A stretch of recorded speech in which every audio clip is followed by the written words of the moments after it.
Yun. Grabe.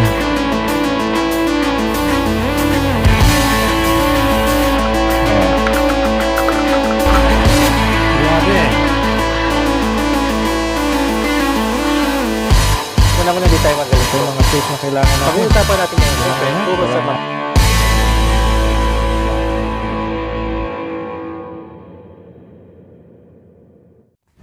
Welcome guys sa aking garahe. Sa episode na ito, tayo ay maglilinis ng air intake system ng ating Montero Sport. Pag sinabing air intake system, kasama dyan ang throttle body, kasama dyan ang intake manifold, at syempre isasama na rin natin yung EGR, though officially hindi siya kasali doon sa intake system na tinatawag. Sa previous video natin, natunghayan ninyo kung paano linisin ang turbo intercooler, which is somewhat connected dito sa video series na ito kasi dumadaan din talaga yung air doon sa turbo, doon sa intercooler, no? Yan. Kaya kung di nyo alam yung intercooler, turbo, ito yan. Nasa bandang front grille ng Montero Sport. Yan. Yan yung nilinis natin. Kaya kung di nyo napanood yun, maglalagay ako ng link sa description para mapanood niyo at malaman niyo kung paano linisin ang intercooler turbo ng inyong sasakyan. Yan. Ito ang ating makina. Makikita nyo dyan ang ating EGR. Ayan, ang EGR natin. So, obviously, marami tayong babaklasin. Di po ba? Yan. Ang throttle body. Ito ang throttle body natin, no? Yan. So, may mga wires dyan. Tanggalin natin yan. Pati yung mga sensor. Yan. Kaya, tuturo ko sa inyo lahat yan. Hindi komplikado yan, ano? Madali lang yan. Pero, syempre, may challenge, di ba? Sa video na ito guys, no, lilinisin muna natin ang EGR. Tapos sa second video ng series na ito, yung throttle body naman ang ating lilinisin.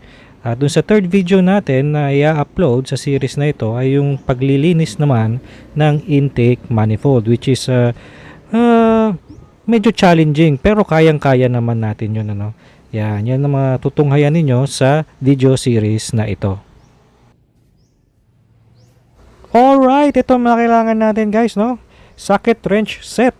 Yan, kailangan natin ng extension bars at ng breaker bar. Baka meron tayong mga bolts na hindi natin kayang buksan, kaya kailangan natin ng breaker bar. Siyempre, may bungee cord tayo. Yan, bungee cord para tali yung mga hoses sa wires. At mechanics gloves. Yan, protection sa kamay. At meron din tayong extra gloves na plastic. Yan. Siyempre, meron tayong protection sa ating mata. Yan, goggles. At susunod, meron din tayong extra na brush pangtanggal ng mga carbon deposits. At yung ating favorite tool, yung flathead tsaka screwdriver. Yan. Siyempre, meron din tayong mga marker, no? Gagamitin natin para pagka hindi tayo malito dun sa mga wires, no? Yan. Meron din tayong carb cleaner pangtanggal ng carbon deposits, no? Mura lang yan, guys, no? Pwede nyo bilhin yan sa mga auto shops ninyo. At ang panglinis talaga natin ay diesel, no? At meron din tayong timba para pangsalon ng mga oil, mga langis-langis, di ba?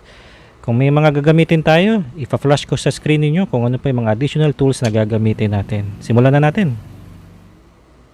Unang-una, tanggalin muna natin ang baterya gamit ang 10mm wrench. Yan, tanggalin natin una yung negative muna guys, no, bago yung positive.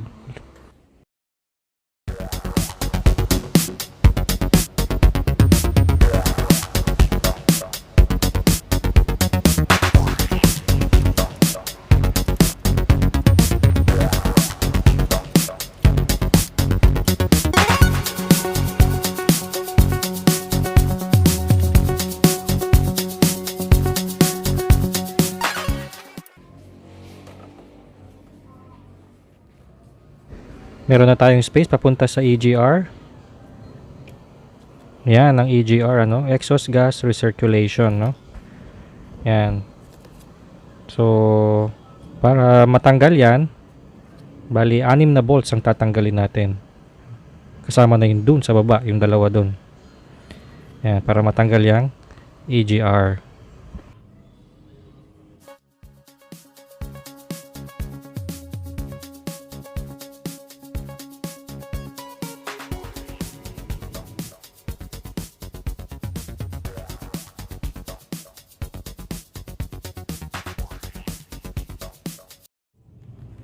gasman o diesel ang sasakyan ninyo, kung mayroon siyang EGR, pare-pares lang naman iyon ng pagtanggal, no? Isa lang naman ang mekanismo nun. Kaya kapag magbabaklas kayo, pipicturean ninyo, ano? Gamitin nyo yung inyong cellphone, picturean ninyo para meron kayong idea kung saan nakapwesto yung mga wires, yung mga cables, yung mga nuts. Okay?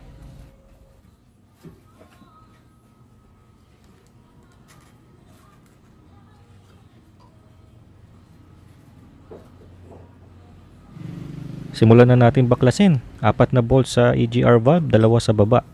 So take your time lang guys, no, kapag nagbabaklas kayo ng mga bolts, no. Enjoy nyo lang. Di man tayo nagmamadali.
Ito ang EGR natin, no? Oh, punong-puno ng carbon deposits. Yan ang tatanggalin natin, guys, no? Okay, ito ang ating exhaust gas recirculation, ano? Yan, ito yung motor niya, no? EGR motor. At ito naman yung valve. Yan. So, ito tatanggalin natin mamaya. Meron 2 bolt dyan para malinis natin tong gunk na to. Nakita nyo yung suit na yan. Carbon deposits, di ba? Oh, yung ibang EGR ng ibang sasakyan, grabe yan, punong-puno yan. Pero ito medyo okay pa nga eh. Di ba? Yan. So kapag nalinis natin yan, ano bang epekto nito sa ating sasakyan? So unang-una, ang epekto niyan, no, magandang exhaust, no? Less emission ng nitrogen oxide, di ba? Tinatawag na NOx. At ganun din, mas maganda yung fuel efficiency niya, no? Fuel economy niya. Mas makakatipid ka sa diesel. Better engine response din kapag malinis ang EGR. At syempre, pinabababa rin ito yung temperature ng engine mo. Yan. Kaya maraming benepisyo kapag malinis ang EGR. Kumbaga sabi nga nila yung EGR parang nag-exhale, no? Kung ang tao nag-inhale, exhale, no? Yung engine ganun din. So malaki ang naitutulong ng EGR. Kaya para malinis ito, tanggalin natin tong 4 na screws sa EGR motor nyo sa taas. At ito naman sa baba, yung 2 bolts na ito, kailangan natin ng assistant, no? Kasi medyo stubborn to, medyo mahigpit ito, ano? Yan. So simulan natin baklasin para malinis na natin ang EGR.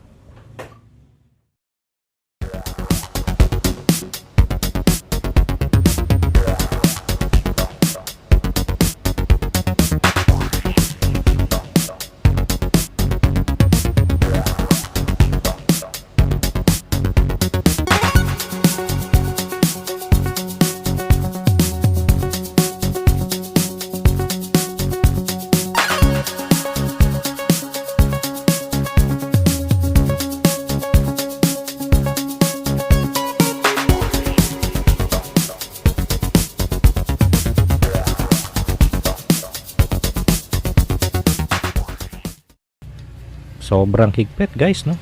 Pero nabaklas din naman. Yan, lalaki ng bolt oh. Yan. So meron pang isang gasket yan. So bali 3 gasket ang EGR, ano. Yan ang lilinisin natin, guys, no. Grabe, ano. Nga pala, guys, no, itong mga gasket na ito ay reusable naman to, no. Kung makita nyo na okay pa. Yan. Makita nyo yung bulb, no, napakadumi. Yan. Linisin lang natin ito, tapos pwede mo naman i-reuse yung mga gasket na yan. So tanggalin naman natin yung screws dun sa motor.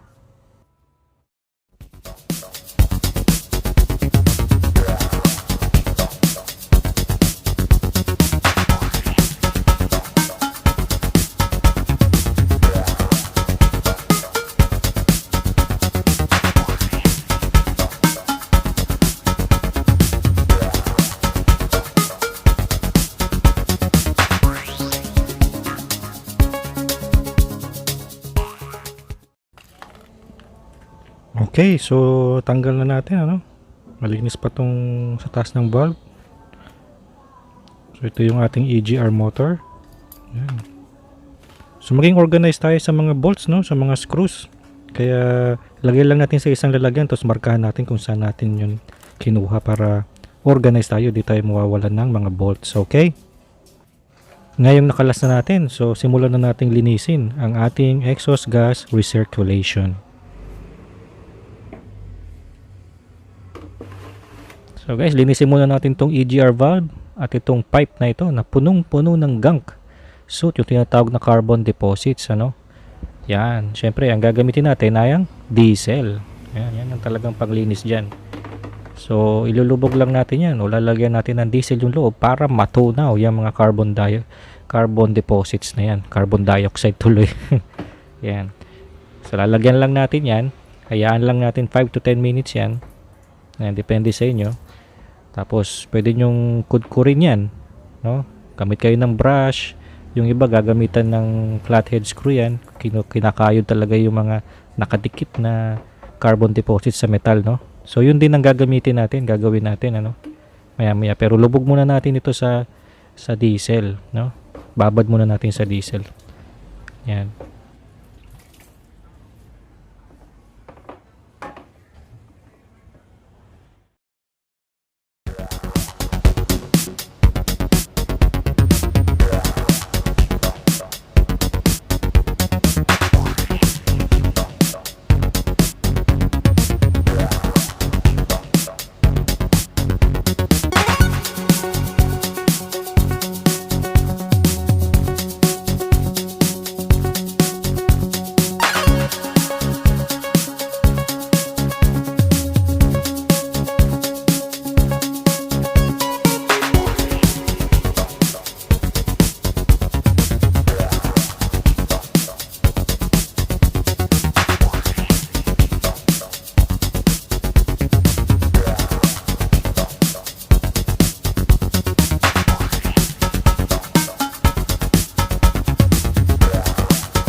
Malinis na ang ating valve.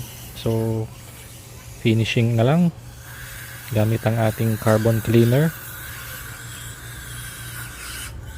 Yan. Tagyan natin yung pinakaloob kasi ang daming carbon deposit sa loob eh. Ang hirap tanggalin nun, nakadikit talaga.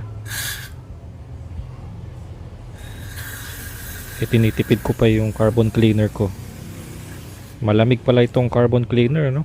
Mukhang mas maganda guys na mag gloves kayo kapag binugahan nyo ng carbon cleaner itong EGR nyo.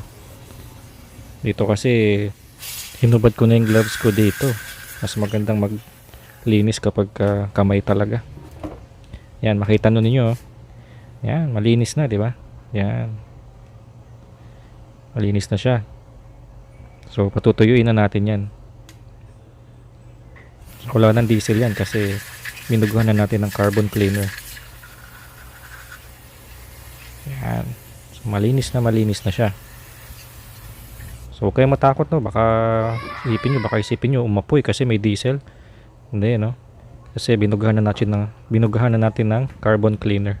So yung isa naman, itong pipe naman na ito, malinis na rin to eh. Yan, wala na rin yung carbon deposit. So di ba? Yan. So napakahalaga na meron kayong carbon cleaner kasi natutunaw talaga yung carbon cleaner dito, tatanggal talaga. Pero syempre, malaki din yung role ng diesel. Kung di nyo nilagyan ng diesel yan, mahirapan kayong matanggal yung mga carbon deposit dyan sa metal.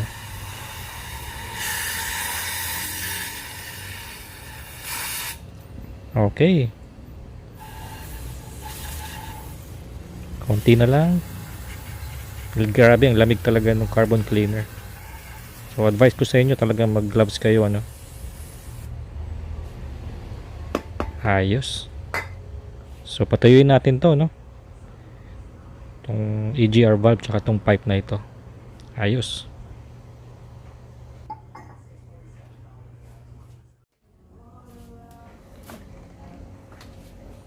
Okay, so linisin naman natin itong EGR motor, no. So huwag ninyong babasahin ang EGR motor. Ayan, kasi may mga resistor sa loob yan, no? May mga electronic parts yan. Kapag pumasok sa loob yung tubig, malamang masira ang inyong motor. Ayan, so ang gagawin ko dito, pupunasan ko lang. Ayan. Pagka merong mga gunk yung inyong motor, yung sa baba ng motor, ayan, pwede nyong sprayan yan ng carbon cleaner kung madumi. Pero keep it upright, no? Para hindi pumasok yung liquid dun sa loob. Ayan, punas-punas lang. Wala namang masyadong carbon deposits dito sa motor eh. So huwag nyong babasahin, huwag nyong ilulubog sa diesel, no? Ayan. Yung ibang EGR kasi sa sobrang dumi, pati yung motor madumi din. So okay na tayo, no? So tandaan, huwag babasahin ang EGR motor.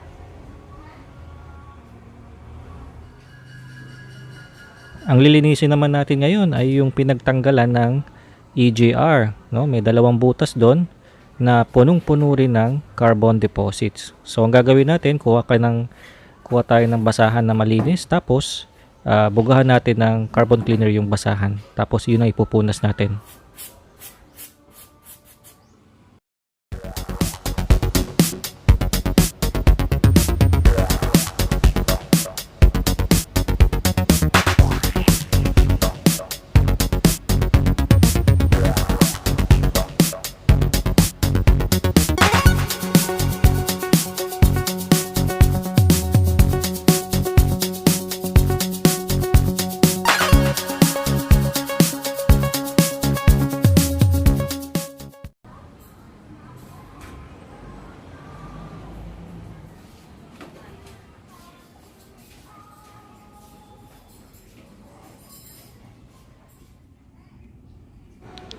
Tuyo na ang ating EGR. So ibalik na natin, no. Yan. So wag niyong kakalimutan guys yung mga gasket niya, no. Yan. So hindi naman kayo masyadong malilito dito kasi isa lang naman yung pagkakabitan ninyo, hindi naman pare-pareho kaya hindi nakakalito. Huwag niyo lang kakalimutan yung gasket niyo, no. Yan. Kaya sabi ko kanina, dapat organize kayo. Yung mga bolt ilagay nyo sa isang lugar para alam nyo kung saan nyo ikakabit. So kabitan natin.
Tapos na. Perfect. Malinis na ang ating EGR. Alright guys, no? Tapos na tayo maglinis ng ating EGR. Yan. So, happy na ulit ang ating engine. So, hindi nyo mapapanood ang pagbalik nito sa ating engine bay, no? Mapapanood nyo yun sa ating third part ng series na ito. So, sa susunod na video ko na i-upload, yun naman ay may kinalaman sa paglilinis ng throttle body. Yan. So, yung pagkabit ng throttle body at ng EGR ay matutunghayan ninyo, mapapanood ninyo sa third part ng series na ito, which is yung cleaning ng intake manifold. Yan. So, kung ano yung mga ginawa ko dito, pwede rin yung gawin niyan sa inyong sasakyan. Kahit anumang model ang inyong sasakyan. Basta may EGR, parehas lang ng way yan ng paglilinis. Kaya guys, kung nagustuhan ninyo ang video na ito, pakisuyo naman na i-click yung like button. At subscribe na rin kayo sa aking channel para matuto pa kayo ng marami pang mga DIY videos para sa inyong mga sasakyan. At i-click din yung bell icon para ma-notify kayo sa aking mga new videos. Maraming salamat sa panonood at sa uulitin.